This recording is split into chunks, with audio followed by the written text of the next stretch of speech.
things are just things, okay? But in a fire, the books that I would save immediately, not even gonna joke about it.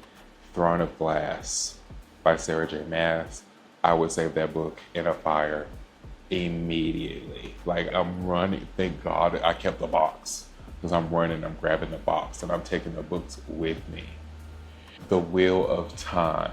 I don't own all of the physical copies of the Wheel of Time books, but the books that I do have, I break my ankles trying to save those books in a fire because when I tell you, sitting and reading through all 11,000 of those books and the emotional journey that it took me reading those books, which is great because I'm fortunate enough to have read the books all in a year versus having to wait, It's hard for me to imagine reading that book in the publishing order, like when the books were being published and everything. Like I can't even imagine sitting there like waiting because you grow up in that story like that.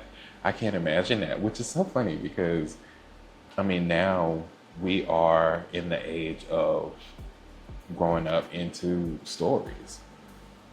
And I wonder like which of the authors that I'm reading now, my authors, my favorite authors that are still living, I'm wondering what is it gonna be like when I'm reading book 16 or 17, their series? Are authors even gonna continue to do that anymore? We do have Sarah J. Maas who Throne of Glass has 10 books, so could be her, could be Rebecca Yarros, could be a number of people. Back in Sarah J. Maas land, Avatar, oh my God.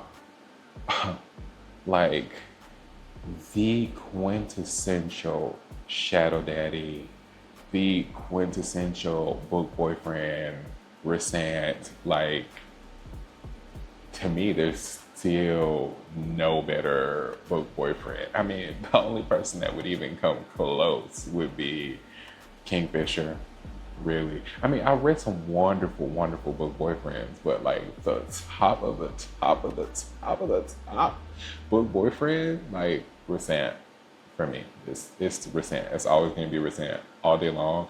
Like reading Resent and Feyre's story, I was reading it during such an emotional time in my life and like crying and like getting through things and like everything. Their story will always stick with me. And yeah, there's no way. Like, I wouldn't grab my clothes, my wallet, or my keys, but I would definitely grab Akatar. Game of Thrones. That's another one, growing up with the story. Also, like, there's so many of these fantasy series that I've grown up with where it's like, they have been such a big part of my life. It's just no way possible that I would not save the books. Also, Harry Potter, like, say what you want about old girl, because she's crazy. But the books, the stories, the memories, the childhood, the movies, and the TV show, I hope to God it's good because there's so much drama with the TV show already.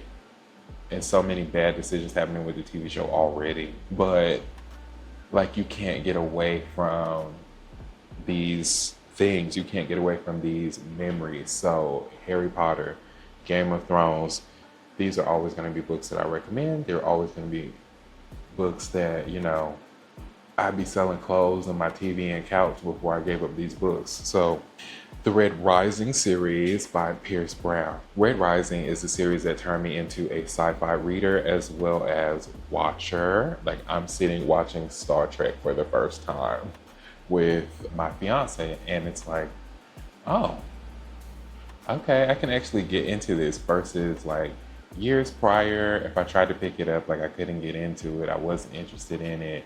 And reading this series has really opened my mind and brought me to wanting to get into more stuff. So Red Rising is another series that I will be saving in a fire. I have read all of the books except for Lightbringer, and I am going to read Lightbringer. I think this month that will be an opportunity for me to read Lightbringer. But yeah, Red Rising, period. The Empyrean series, whether you like all the books or not, that is totally your business and not mine. But the Empyrean series, I will be taking that with me on my hardbacks. You know, I am a soft cover reader, I'm a hardback collector, and the Empyrean series, if you think I'm not about to take those, yeah, the Empyrean series, Fourth Wing, Iron Flame, Honor Storm, yeah. Quicksilver. This one book has completely changed the whole entire game for me. Like, in terms of writing, in terms of thinking, in terms of twists and turns and plots. And it's so funny because, y'all, I do not remember. Oh, yes, I do. Sarah's Fame. Okay, I was about to say, I don't remember the FMC at all. Sarah's Fame is our FMC. But you know who I remember from this book is Kingfisher. And a lot of times when we're reading these fantasy romances, the male perspective is really not well developed. I remember the male's perspective way more in this book. The story is mainly about Sarah's Fame, but like the person who has the impact, who has the juice, is Kingfisher.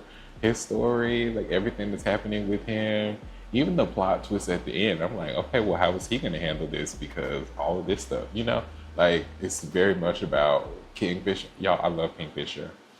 I love the way he talks. I love the way he walks. I love the way he looks in my mind. I love everything about it. I recommend this book like tirelessly, endlessly. Kingfisher, yes. The Vampire. Empire of the Vampire, Empire of the Damned. Y'all, Empire of the Damned was the best book that I read last year, hands down, no comparison to anything else. The only thing close to it was the Wheel of Time book that I was reading at that point, which is Path of Daggers. It was interesting because a lot of people don't like Path of Daggers. So my top three last year were Quicksilver, Path of Daggers, and Empire of the Damned. Jay Kristoff, if he's writing it, I'm reading it. Whether it's YA or grimdark or fantasy romance or whatever it is, if it's Jay Kristoff, I'm reading it.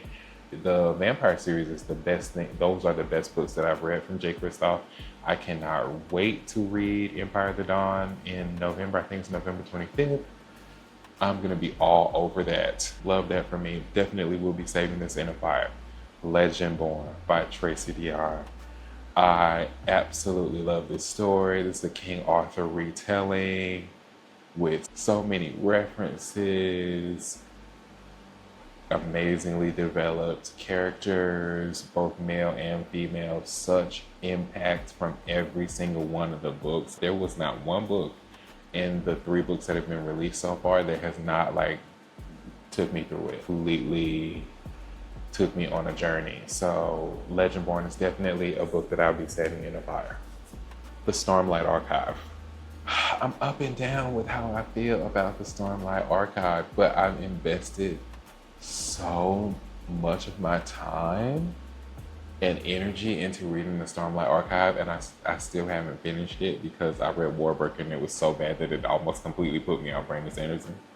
But the Stormlight Archive, y'all, I have to save these books in the fire. Number 1, because I haven't finished the series, and number 2, because this was the beginning of my year. It was Way of Kings, and then, oh my God, I remember Oathbringer, but what's book number 2? Words of Radiance. Yeah, that consumed the beginning of my year and almost put me in a reading slump. It was a lot. Going through the characters, going through the motions with these characters, it was a lot. And yeah, my time has to be worth something. So I definitely will be saving those. The last book, and this is a cheat, but the last book that I would save in a fire is my Kindle, because I have so many of my beloved series on the Kindle. And yeah, I would save my Kindle in a fire. That, to me, it counts. I read from my Kindle every day. That counts. So I hope you guys enjoyed what you saw. If you did, don't forget to like, comment, and subscribe. And I'll see you all next time. Ciao.